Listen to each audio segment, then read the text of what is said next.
நம்ம என்னதான் சாம்பார் சாதம், குழம்பு சாதம், ரசம் சாதம், தயிர் சாதம் அப்படின்னு வீட்டில் சுவையாக சமைச்சு கொடுத்தாலும் அதெல்லாம் எனக்கு வேணாம், நான் கடையில் போய் தான் சாப்பிடுவேன் அப்படின்னு சொல்லி கடையில் போயிட்டு ஒரே வேளை நீங்கள் இந்த ஒரு ஃபுட்டை சாப்பிட்றது மூலமாக உங்கள் உயிரே போகிறதுக்கு வாய்ப்பு இருக்குது. என்னடா சொல்கிற அப்படின்னு கேட்டிங்கன்னா, ஏற்கனவே இந்த ஒரு வீடியோவை நம்ம போட்டிருப்போம். இது பாகம் 3, இந்த உலகின் மிகவும் ஆபத்தான உணவுகள். இந்த ஒரு வீடியோவில் விஜய் சித்து விளாக்ஸும் குக்கு வித் கோமாளியுமே சம்மந்தப்பட்டிருக்காங்க. இந்த ஒரு வீடியோ நம்ம முதல்ல பார்க்க போகிறது லைவ் ஆக்டோபஸ். இது என்னடா புதுசாக இருக்குது அப்படின்னு பார்த்தீங்கன்னா, இது உண்மையாகவே பார்த்தீங்கன்னா ஒரு லைவான ஒரு ஆக்டோபஸ்.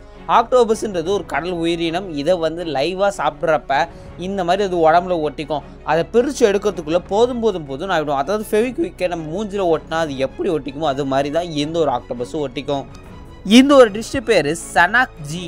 விஜய் சித்து விளாக்ஸ் ரீசெண்டாக போன சவுத் கொரியா அப்படின்ற ஒரு சிட்டியில் உள்ள கேபிட்டலான ஏரியா தான் இந்த ஒரு சவுல் அப்படின்ற இந்த ஒரு பிளேஸில் தான் இந்த ஒரு லைவான ஆக்டோபஸை விதவிதமாக செஞ்சு தராங்க. என்னதான் ஆக்டோபஸை நல்லா குக் பண்ணாலுமே அதோட கால்கள் வந்து எக்கச்சக்கமாக இருக்கும். அது மட்டும் இல்லாமல் அதோட கால்கள் வந்து கொஞ்ச நேரம் வரைக்குமே துடிச்சுக்கிட்டு தான் இருக்குமா. அதனால் சமைச்ச பேருக்கு கூட என்னடா இது அசைதே அப்படின்னு பார்க்குறப்ப ரொம்பவும் ஆச்சரியமாக தான் இருக்கும். இந்த ஒரு ஆக்டோபஸை சாப்பிட்டு சாவலினா தான் பெரிய விஷயம். ஏன்னா ஒரு வருஷத்துக்கு 6 பேர் வந்து இந்த ஒரு ஆக்டோபஸை சாப்பிட்டு சாவுறாங்க அப்படின்றது ஒரு ரிப்போர்ட் வந்திருக்கு. அது மட்டும் இல்லாமல் இந்த ஒரு ஃபுட்டை வாங்குறப்பே warning, don't buy this food, don't try it அப்படின்லாமே சில வார்னிங்ஸ் இருக்குது. அதையும் மீறி நீங்கள் சாப்பிட்றது உங்களோட தலைவிதி. இந்த ஒரு வீடியோவில் நம்ம ரெண்டாவது பார்க்க போகிறது மங்கி பிரைன், குரங்கு மூளை. அதாவது சைனா, இந்தோனேஷியா, வியட்நாம் அப்படின்ற பெரிய பெரிய சிட்டியில் உள்ள ரொம்பவும் ஒரு ஃபேமஸான உணவு இந்த ஒரு மங்கி பிரைன். இதெல்லாமே இன்னைக்கு நேற்று வந்தது இல்லைங்க. கிட்டத்தட்ட பழங்காலத்து ஒரு குசின் ஸ்டைல் உள்ள ஒரு ஃபுட்டு, அதாவது ஏன்ஷியன் சைனா ஃபுட்டை சேர்ந்தது தான் இந்த ஒரு மங்கி பிரைனா. அதுவும் பழையங்காலத்துலலாம் பார்த்தீங்கன்னா அந்த ராஜாங்களுக்கு கூட ஒரு மங்கியோட அந்த ஒரு பிரெயினை சர்வ் பண்ணுவாங்களா. அதெல்லாம் எப்படி இருக்குன்றதா இந்த வீடியோவில் பாருங்கள். இது கிட்டத்தட்ட இது ஒரிஜினல் மங்கியே நான் மங்கி மாதிரி இருக்கிற பொம்மையான்னு தெரியல. அதில் இருக்கிற பிரெயின் எடுத்து சாப்பிட்றாங்க அப்படின்லாம் நான் சொல்ல மாட்டேன். இது யாருக்கோ பிடிச்சிருக்கோம். அது மட்டும் இல்லாமல் இது ஒரு டெட்லியஸ்ட் பாய்சனான ஃபுட்டுன்றதையும் ஒன்று சொல்கிறாங்க. அது மட்டும் இல்லாமல் இது சாப்பிட்றது ரொம்ப ரொம்ப ரிஸ்க்கு அப்படின்றாங்க. ஏன்னா இது சாப்பிட்றது மூலமாக கன்ஃபார்ம் டெத்து தான். ஆனால் டெத்துக்கு முன்னாடி வர சிம்டம்ஸ் என்னென்னா குரங்கு மாதிரியே சில செயல்கள் வந்து நடக்குது அப்படின்றது மாதிரியும் சொல்லியிருக்காங்க. அதையும் மீறி நீங்கள் சாப்பிடுவீங்கன்னா அதுவும் உங்கள் ரிஸ்க்கு தான். வாங்க அடுத்த விஷயத்துக்கு போகலாம். இந்த ஒரு வீடியோவில் நம்ம முன்னதாக பார்க்க போகிறது புல் ஃப்ராக். புல்லுன்னு காலை நினச்சிக்காதீங்க, இது தவக்கலை தான். தவக்கலையின் கால்கள் உணவாகப்பட்டது தான் இந்த ஒரு புல் ஃப்ராக் டிஷ். ஆமாங்க, என்ன பண்ணுறது, இந்த மாதிரி டிஷ்ஷையும் உலகத்தில் விற்றுக்கிட்டு இருக்காங்களே. சவுத் ஆஃப்ரிக்காவோட ஒரு ஸ்பெஷலான ஒரு டிஷ்ஷு தான் எந்த ஒரு புல் ஃப்ராக் டிஷ்ஷு. இதை வந்து அவங்க பெரிய ஒரு உணவெல்லாம் பார்க்க மாட்டாங்க, நார்மலான ஸ்நாக்ஸ் மாதிரி தான் பார்ப்பாங்க. என்னது ஃப்ராகை சாப்பிட்றியா அப்படின்னு சீப்பாக கேட்டாலுமே கூட என்னென்னமோ சாஸை ஆட் பண்ணி என்னென்னமோ சைட் டிஷ்லாம் கூட ஆட் பண்ணி என்னென்னமோ பேர்லாம் வச்சு ஒரு ஸ்பெஷலான பவுலில் டிசைன் பண்ணி கொடுத்தா சாப்பிடுவாங்க தானே. என்னதான் இது வந்து ஒரு ஃப்ராகாக இருந்தாலும் இது மேலே சமைச்சி மசாலாஸ்லாம் போட்டு சாப்பிட்றப்ப இது ஒரு நார்மலான ஒரு சிக்கன் டிஷ்ஷில் தருமா. அது மட்டும் இல்லாமல் இது ஒரு டெலிஷியஸான ஆஃப்ரிக்கன் குசின் வகையை சேர்ந்தது தான் இந்த ஒரு புல் ஃப்ராக் டிஷ். அது மட்டும் இல்லாமல் நமீபியா அப்படின்ற ஒரு நாட்டிலையும் உள்ள ஒரு ஸ்பெஷலான ஒரு ஃபுட்டு தான். ஏன்டா இவ்வளோ சொல்கிறீங்க, இந்த ஃபுட்டு டேஞ்சரஸானு கேட்டிங்கன்னா கன்ஃபார்ம் டேஞ்சரஸு. சாப்பிட்றது மூலமாக லைட்டாக கிட்னி மட்டும் ஃபெயிலியர் ஆகிடும், பார்த்துக்கோங்க. இந்த ஒரு வீடியோவில் நம்ம அடுத்ததாக பார்க்க போகிறது அக்ரல். அக்ரல்ன்றது ஒரு வகையான சுறா. எப்படி கருவாடு அது மாதிரி இதே கான்செப்டை தான் இந்த சுறாக்கும் யூஸ் பண்ணியிருப்பாங்க. இந்த ஒரு சுறாவை வந்து ஐஸ்லாண்ட் அப்படின்ற பகுதியில் தான் கிடைக்கும். அதையும் கொஞ்சம் நேரம் ஃபர்மெண்டேஷன் ப்ராசஸ் ஆக கொஞ்ச நேரம் இந்த சுறாவை வெட்டி ஒரு இடத்துல நல்லா அப்படியே தொங்க விட்டு காய விடுவாங்க. இதே நம்ம தமிழ்நாடு இந்தியாவிலலாம் பார்த்தீங்கன்னா வாழைக்கருவாடு, வெங்காய கருவாடுன்னு சொல்லி அந்த சைடில் மாட்டி வச்சுருப்பாங்க. கடையில் கேட்டால் தந்துடுவாங்க. ஆனால் இதே ஐஸ்லாண்ட் அப்படின்ற ஒரு பகுதியில் போய்ட்டு அக்ரல்னு கேட்டால் தான் தெரியுமா. என்னடா இந்த ஒரு டிஷ்ஷெல்லாம் சாப்பிட மாட்டாங்களா, ரொம்பவும் அரிதா அப்படின்லாம் கேட்டிங்கன்னா அப்படிலாம் கிடையாது. இதுவும் வந்து சூப்பர் மார்க்கெட்லலாம் விற்கிற மாதிரி தான் அவங்க சொல்லியிருக்காங்க. அது மட்டும் இல்லாமல் இது சாப்பிட்றது மூலமாக டேஞ்சரஸும் இருக்குது. எப்படின்னு பார்த்தீங்கன்னா நம்மளுக்கு கிட்னியில் வந்து இந்த யூரின் சைடெல்லாம் ஏதோ அஃபெக்ட் ஆகிற மாதிரி சொல்லியிருக்காங்க.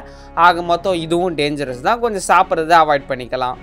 யாராவது வெளிநாட்டில் போய் கருவாடுன்னு சொல்லி இதை எடுத்து சாப்பிட்ற போகிறீங்க, அப்புறம் உங்களுக்கு தாங்க பிரச்சனை. வாங்க அடுத்ததுக்கு போகலாம். இந்த ஒரு வீடியோவில் நம்ம அடுத்ததாக பார்க்க போகிறது எல்டர் பெரிஸ். என்னடா பார்க்க கருப்பு திராட்சை மாதிரி இருக்குன்னு கேட்டிங்கன்னா இது பேர் எல்டர் பெரிஸ் அப்படின்றாங்க. இது சாப்பிட்றது மூலமாக ரொம்ப ரொம்ப நல்லதுன்னு சில பேர் சொல்லியிருக்காங்க, ரொம்ப ரொம்ப கெட்டதுன்னு நிறைய பேர் சொல்கிறாங்க. இதுக்கான காரணம் இது பார்த்தீங்கன்னா இயற்கையிலே விஷயத்தன்மை வாய்ந்தது அப்படின்றாங்க. அதாவது இதை நீங்கள் சமைக்காமல் அப்படி எடுத்து சாப்பிட்டீங்கன்னு வச்சுக்கோங்கல்ல, உங்கள் கதை க்ளோஸ். ஏன்னா இதில் டாக்ஸின் அப்படின்ற ஒரு விஷத்தன்மை வந்து அதிகமாகவே இருக்குது. ஆனால் இதை நீங்கள் சமைச்சு சாப்பிட்றது மூலமாக விட்டமின் ஏ, பி, சி அந்த மாதிரி சில நியூட்ரியன்ஸ் அண்ட் விட்டமின்ஸ் இதில் கிடைக்கிறதுக்கு உங்களுக்கு அதிக வாய்ப்பு இருக்குது. சரி, திடீர்னு இதை சாப்பிட்டீங்க, என்ன மாதிரியான சிம்டம்ஸ்லாம் உங்களுக்கு வரும்ன்றதை நான் உங்களுக்கு சொல்லிட்டேன்.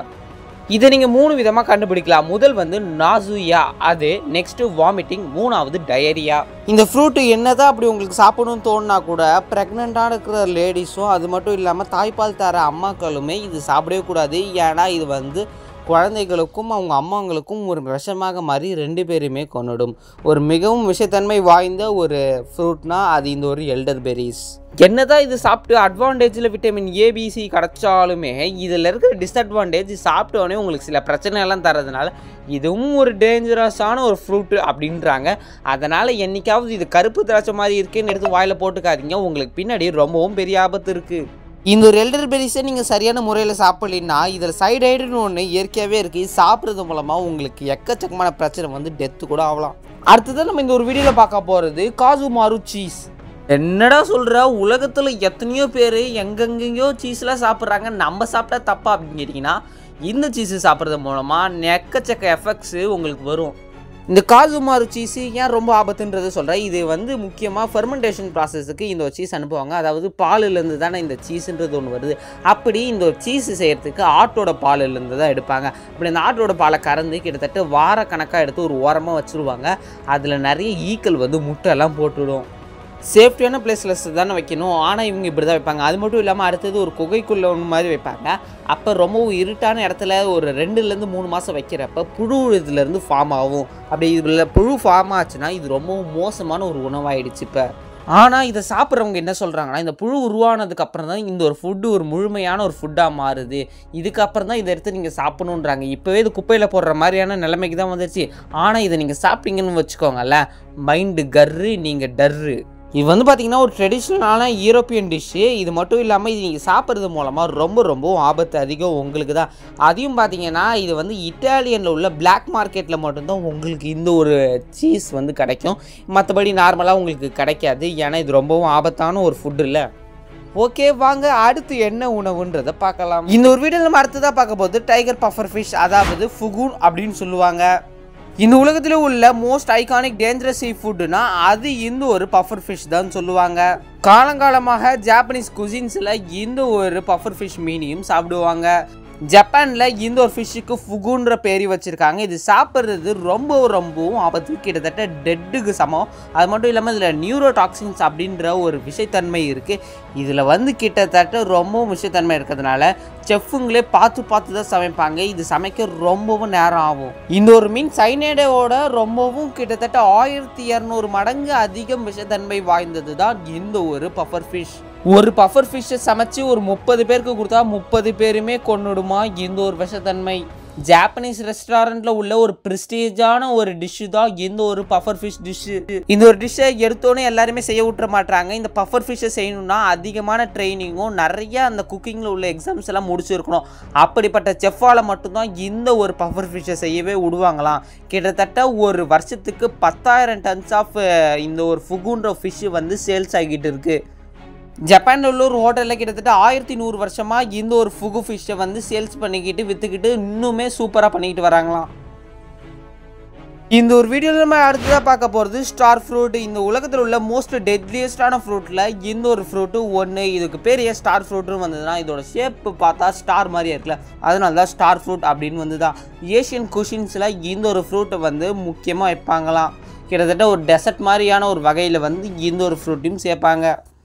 இந்த ஒரு ஃப்ரூட்டை சாப்பிட்றது மூலமாக விட்டமின் சி கிடைக்கும். உங்களோட ஒயிட் பிளட் செல், அதாவது இம்யூன் சிஸ்டத்தை இன்னுமே பவர்ஃபுல்லாக மாற்றி தரும். என்னடா நல்லதே சொல்கிற, இதில் கெட்டதே கிடையாதான்னு கேட்டிங்கன்னா இதுலேயும் வச்சாரு பாருங்க ஆப்பு. அதாவது இதுலேயும் பார்த்தீங்கன்னா நியூரோடாக்சின்ஸ் அப்படின்ற ஒரு விஷம் இருக்குது. இது ரொம்பவும் கொடியது, அதனால் சாப்பிட்றது ரொம்பவும் நல்லது கிடையாது அப்படின்ற மாதிரிலாம் சொல்கிறாங்க. கிட்னிக்கு சில ப்ராப்ளம்ஸ்லாம் வரும் அந்த மாதிரி சொல்கிறாங்க. அதனால் இதை தவிர்த்துடுங்க. என்னதான் நான் சொல்கிற டிஷ்ஷு ரொம்ப ஆபத்தாக இருந்தாலும் இந்த உலகத்தில் ஏதோ ஒரு மூலையில் இந்த ஒரு டிஷ் எல்லாமே ரொம்பவும் சேல்ஸ் ஆகிட்டு இருக்குது. அதனால் இதெல்லாம் நீங்கள் எப்போயாவது எங்கேயாவது சாப்பிட போகிறீங்க, ரொம்பவும் ஜாக்கிரதையாக இருங்க. இதோட இந்த வீடியோ முடிச்சுக்கிறேன். இந்த வீடியோ பற்றி லைக் பண்ணி ஷேர் பண்ணி மறக்காமல் நம்ம சேனலை சப்ஸ்கிரைப் பண்ணுங்கள். இன்னொரு சூப்பரான வீடியோவில் பார்க்கலாம். Tata, bye bye, see you.